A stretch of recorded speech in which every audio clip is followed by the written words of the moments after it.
5.30 petang. Bersama saya, Kamarudin Haji Abdullah dalam Warta Labuan.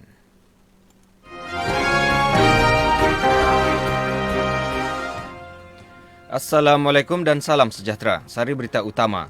Tiada kes baru harian positif COVID-19 dilaporkan di Labuan semalam. Kadar jenayah indeks di Labuan menurun tahun ini berbanding tahun sebelumnya. Berita sepenuhnya.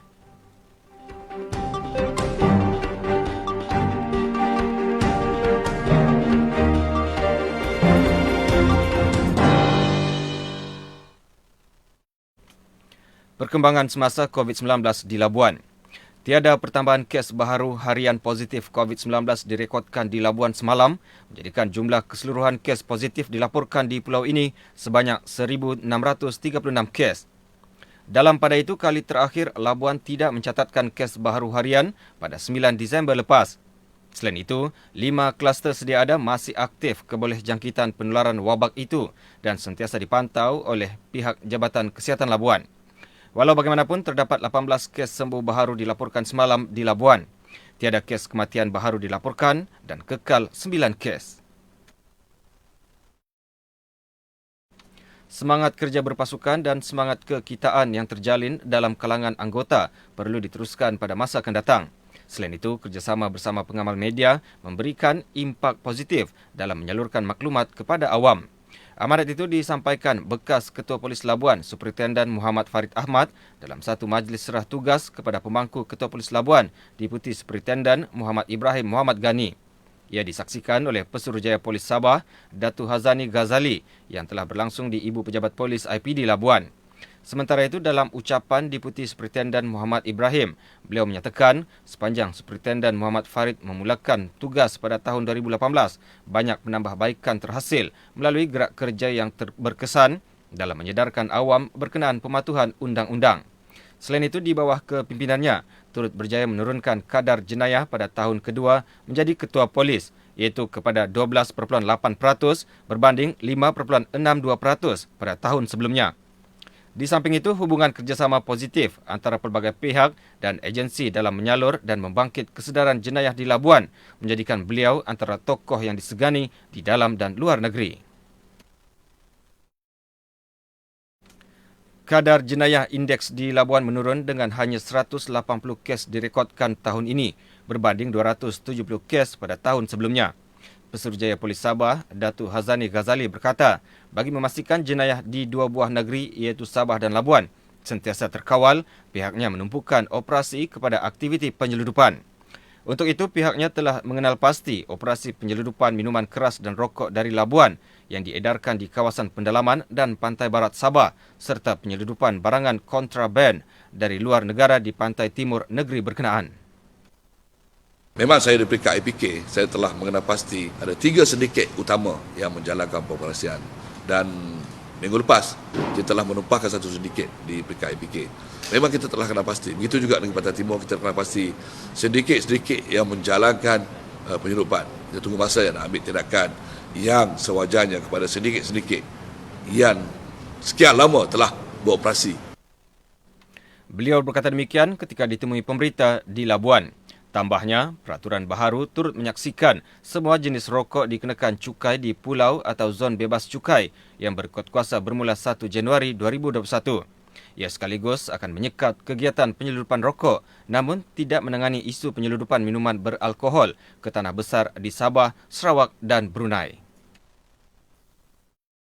Sementara itu, Datu Hazani Ghazali turut memaklumkan negeri Sabah turut mencatatkan penurunan 33.92% kes jenayah indeks bersamaan 5,687 kepada 3,758 kes berbanding tahun sebelumnya.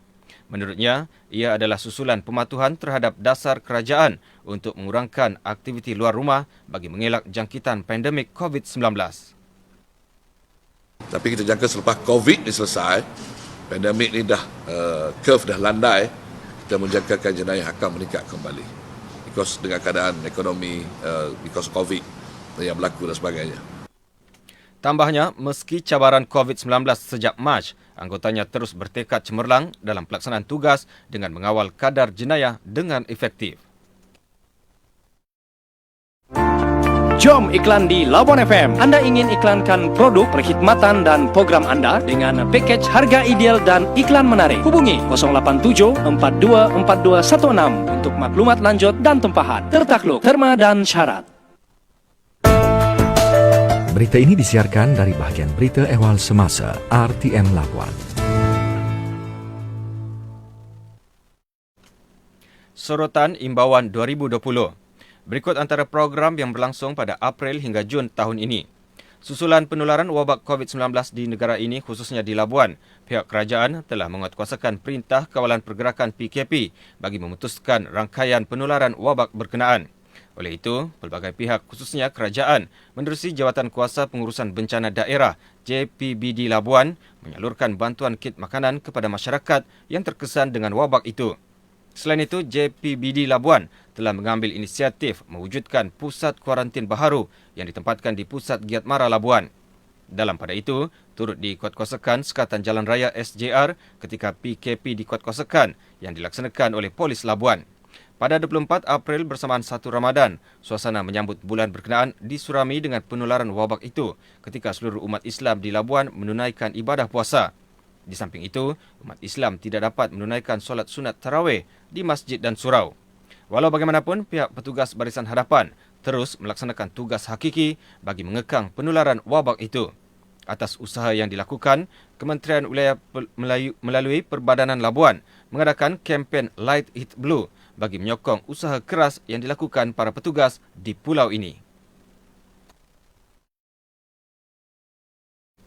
Sementara itu, pada bulan Mei, Pergerakan Balik Pelajar Institut Pengajian Tinggi IPT membabitkan Kolej Matrikulasi Labuan KML dan Universiti Malaysia Sabah Kampus Antarabangsa Labuan UMSKAL telah dihantar pulang atas inisiatif pihak pengurusan masing-masing dan JPBD Labuan.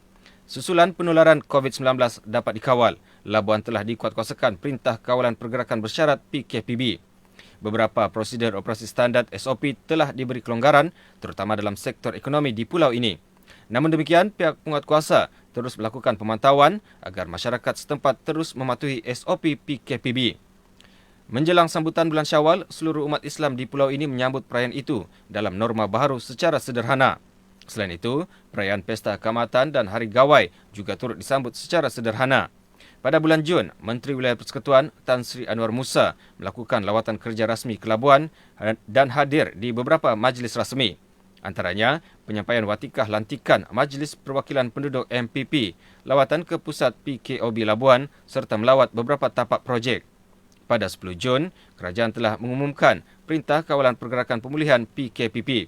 Di samping itu, Timbalan Menteri di Jabatan Perdana Menteri Hal Ehwal Agama, Tuan Ahmad Marzuk Syari juga melakukan lawatan kerja rasmi ke Labuan. Pada 24 Jun 2020, sesi persekolahan telah dibuka semula setelah diumumkan oleh kerajaan.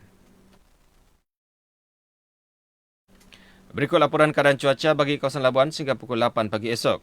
Menurut laporan cuaca yang dikeluarkan Jabatan Meteorologi, keadaan cuaca dilaporkan ribut petir.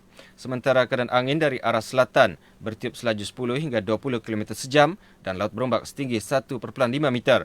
Manakala suhu maksimum hari ini 29 darjah Celsius dan suhu minimum 25 darjah Celsius. Sementara itu, Jabatan Meteorologi turut mengeluarkan amaran cuaca waspada hujan lebat sehingga 31 Disember 2020. Sebagai penutup, disampaikan sari berita utama sekali lagi.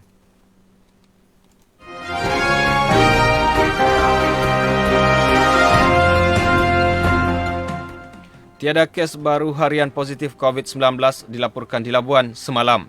Kadar jenayah indeks di Labuan menurun tahun ini berbanding tahun sebelumnya. Sekian Warta Labuan, berita disunting oleh Muhammad Izwan di Jaludin. Assalamualaikum dan salam sejahtera.